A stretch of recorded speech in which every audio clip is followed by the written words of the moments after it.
7-year-old Milena Uralova lies in a hospital, recovering 9 days after a Russian soldier shot her through the face.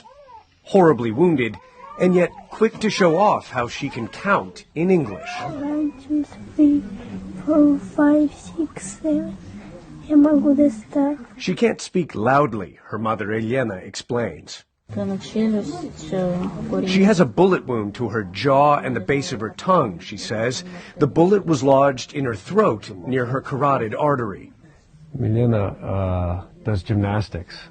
She's going to show me a couple of videos. This was Milena before Russia invaded Ukraine, flipping and dancing. But now she can barely walk. We met Milena here in a makeshift bomb shelter in the basement of a children's hospital.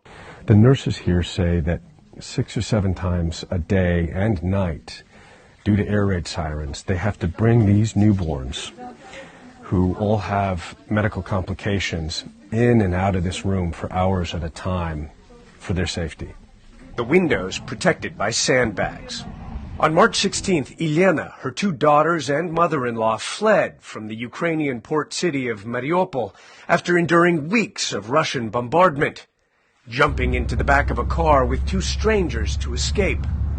They navigated many Russian military checkpoints, and then at around noon, Elena says, they made a turn towards the town of Vasilivka and stumbled across Russian soldiers who opened fire on the car without warning. We started turning, and that's when they started firing at us from submachine guns. After that, of course, the driver stopped. We started opening our doors, walking out with our hands up, after which they were shouting something. We did not know what, and that is when we saw what happened to my daughter, the younger one. We took her out of the car as she was wounded. Her mother says, realizing their mistake, the Russian soldiers gave her daughter first aid and sent her to a nearby hospital in the Russian-occupied town of Tokmak. A Red Cross vehicle later brought her to this hospital for life-saving surgery.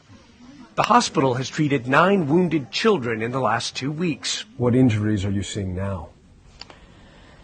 Different injuries, different trauma. It's head trauma, it's amputation, traumatic amputation.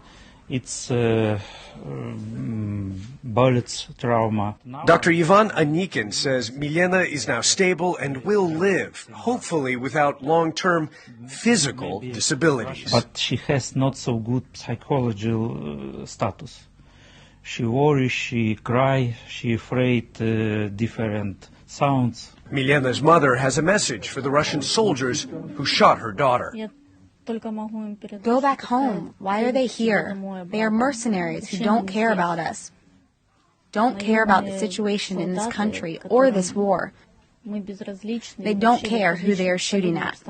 As for Milena, she shows photos of her cats, Musia and Pusia, and looks forward to one day going back to doing gymnastics. Ivan Watson, CNN, Zaporizhzhia, Ukraine.